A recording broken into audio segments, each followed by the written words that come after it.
Hello and welcome everybody, and thank you guys for joining me again. My name is Wilkie and I'm here with another Shadow Arena Hero Guide. Today we're gonna take a look at our favorite Hedgehog Iron Man suited up Berserker called Tantu. So as per fashion with the other guides, we're gonna talk about pros and cons of this hero, we're gonna talk about the skills, showing you some combos and a few tips and tricks along the way. So without any delay, pros and cons. Probably the biggest strength of Tantu is his insane range on his first ability. Just look at that.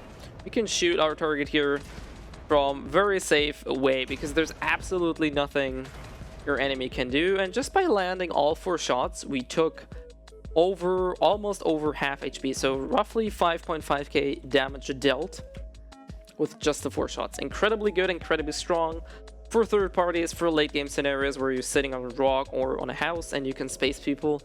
Very, very powerful, very scary. Second thing is, even if you don't use your first ability, his bullet auto attacks are very powerful too. So we have half HP as a Goyen here. 1, 2, 3, 4 shots and he's almost dead. So just by using your standard attacks with the bullets, you have a lot of damage up your sleeve, which is very, very powerful.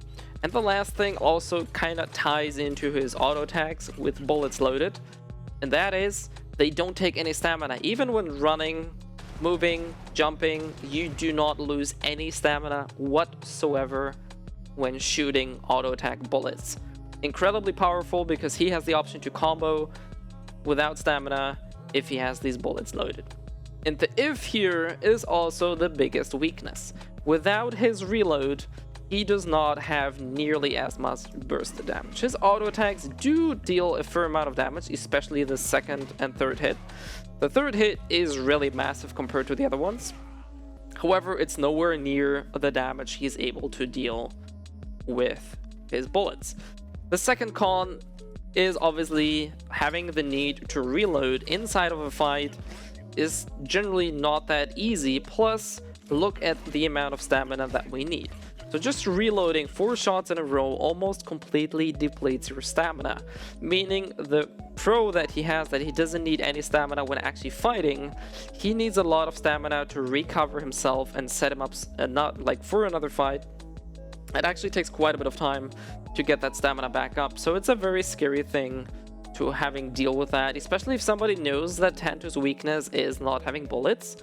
Most people will not let you get out of a fight easily and just reload so you can do some more damage. Last but not least is he's very susceptible to a Q or a combo reset. We're just gonna reset this Goyen here. So what I mean by that is, let's just assume we're doing like a standard combo, something like this, and the enemy decides to Q here. Right, so we have 2 problems. First of all, we got hit by the Q. Second of all, if the enemy decides to pick up the fight and starts comboing us, we can still Q ourselves. But in the event that we Q, we only have 1 bullet left. So our combo damage is gonna fall wide short. So basically what I'm saying here is that unlike other heroes, there's not only cooldowns he has to pay attention to, but also the amount of bullets, and he can't just reload straight after a fight because it takes quite a bit of time. So 2, 3, 4, that's probably what, 4 seconds, 5 seconds for full reload, plus a lot of your stamina on top of that. So that's a very scary thing, and I think his biggest drawback that he can't just go back to back in fights. So keep your eyes peeled for that, and definitely pay attention to when you pick the fights and what you're doing after the enemy has queued or after you have queued. So, talking about the skills, Kick is fairly self-explanatory. I really don't think I have to go over this. Reload, his class, mechanic, or identity. Like I said, takes stamina and reloads. The reload has to be finished, so if you cancel the animation prematurely by dodging, jumping, or something like this, or getting hit by, it will not reload a bullet. However, it spends the stamina straight away from the start. So very, very scary thing to deal.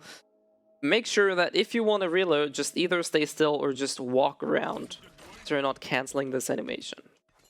Charge Shot. I showed this initially off as one of his strongest suits. incredibly powerful ability. A very long cooldown, but keep in mind though that the cooldown starts running as soon as you kneel down, and it doesn't take a whole lot of stamina to actually keep holding those shots.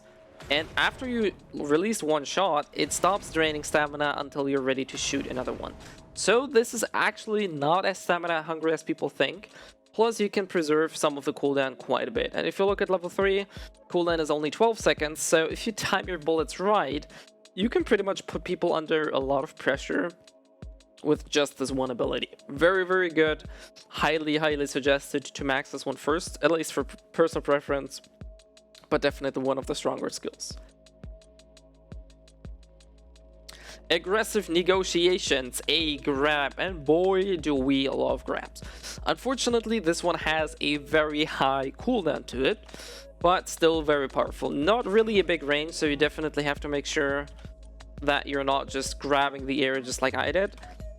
Damage is okay. The big thing, or the big pro about this skill is the skill itself has a fairly long duration, like the grapple itself lasts relatively long, plus the knockdown is 1.3 seconds. So yeah, actually you have a very long DC there. So grab, it probably lasts 2 seconds by itself, plus an added 1.3 second knockdown at the end.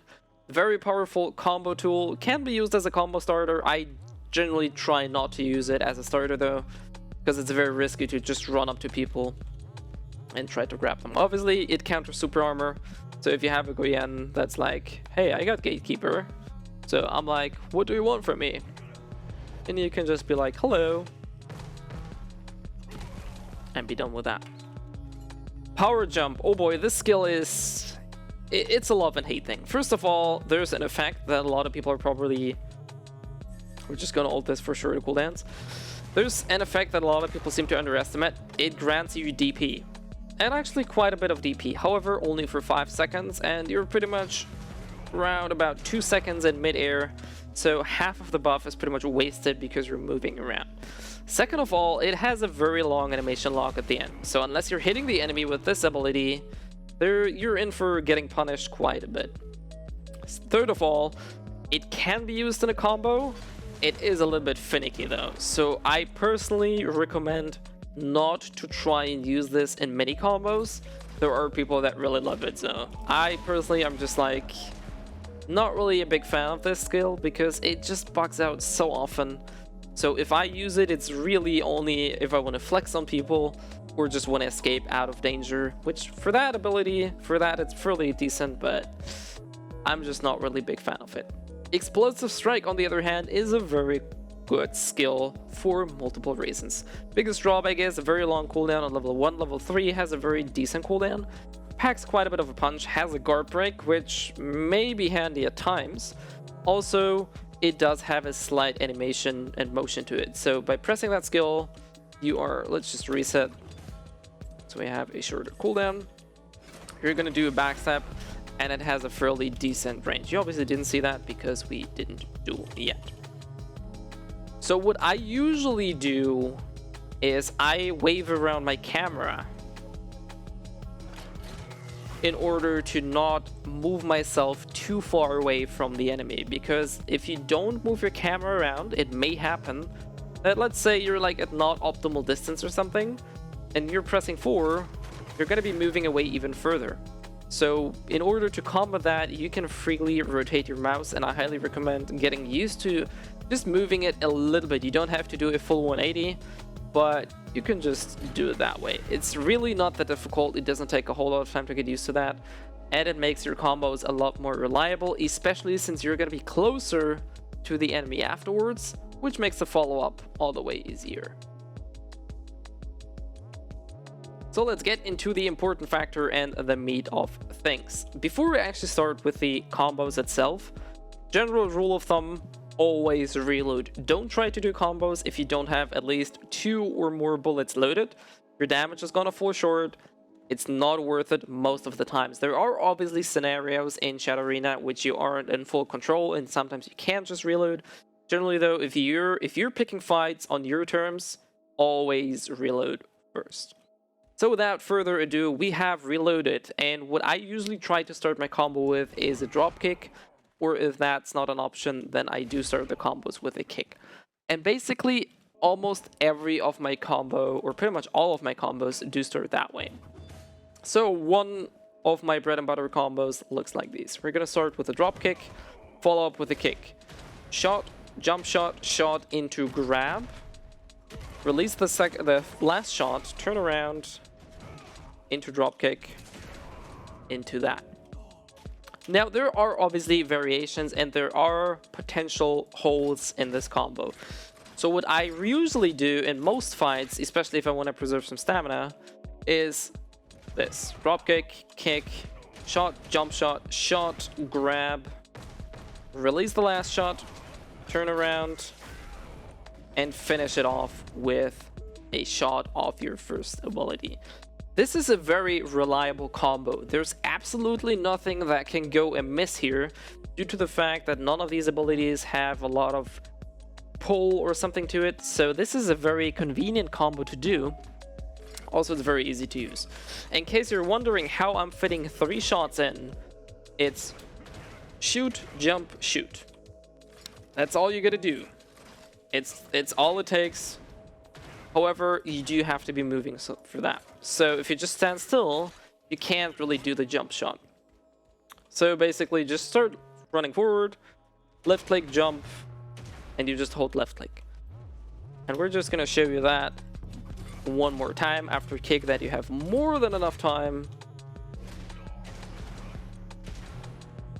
before the enemy gets up. So there's no way that they can blink out unless they're severely lagging or something.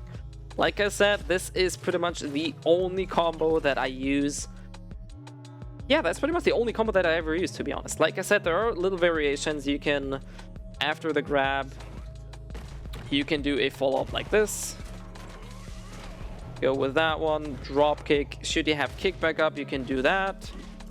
There's a bunch of things that you can possibly do. However, generally though, this is one, if not the go-to combos. Like I said, you can string in different things. In all honesty though, there's no real reason to try and drag out combos. Like, you can do very long combos such as these. And now we can do that, to repeat that. Repeat that, and repeat that. You get the idea, you get the point. You can prolong combos with this drop kick. But seriously, there's no point doing it, so don't even bother. Just, the most important part is getting down his jump shoot combo, which pretty much is just this. This is all the damage you ever need. Look at the HP gone. Look at the damage it deals. It's just crazy, and that's all you pretty much need. Anywho, this is pretty much all for my combo section. I know this has been a little bit less. I do want to show you guys, like I said, a few tips and tricks here. Basically, the only thing that I do want to give you in a way is if you want to use his power jump, this is how you can do it, or how you can try to do it. Like I said, it's unreliable. I don't like it for exactly that reason, but should you so desire, this is how you do it. So basically all that's happening here is we're looking at the enemy, look down at the camera, click, so you do the follow-up smash instantly, that knocks down the enemy. Should you have bullets loaded, he does a very weird animation where he ends up like walking in mid-air because he's using the jump shot out of a airborne position, which is why it looks a little bit weird, but it works perfectly fine. So boom, this is what I meant. Generally though, I am not a big fan of this ability, and like I showed you earlier, we're just gonna do one last showcase of the combo here. Goyen has full HP. We're starting off the combo. Boom, kick, 3 shots, grab, the last shot, turn around, boom, drop kick. So this is what I usually do. This is blinkable at the end. The reason why I do this, because usually people will blink at the end. So this is I guess a trap combo or a setup combo, because if the enemy is such low on HP, they will always blink out if they can. And if they blink out at this point in time with that little HP, they are 99.9% of the people will actually escape the fight. However, for a true combo, like I showed it earlier, just gonna do the same thing here. Boom, kick, 3 shots, grab, 4th shot, do that, and follow up with 1. And you're set. Anywho, this is all for Tantu and my guide and my information for you guys. Hopefully this is illustrative and helpful for some of you that do plan on picking him up or trying to understand him better. I do stream Mondays 1700 CEST, so if you want to see me live on Twitch, you can check out my Twitch channel in the description below. I will also announce other streams that I do on a not so scheduled basis on Discord, on Twitter, or on YouTube videos like these as well. That's all for today. Hopefully I can catch you guys either on the next stream or in the next video, so stay safe out there, my friends, and I'll see you guys next time.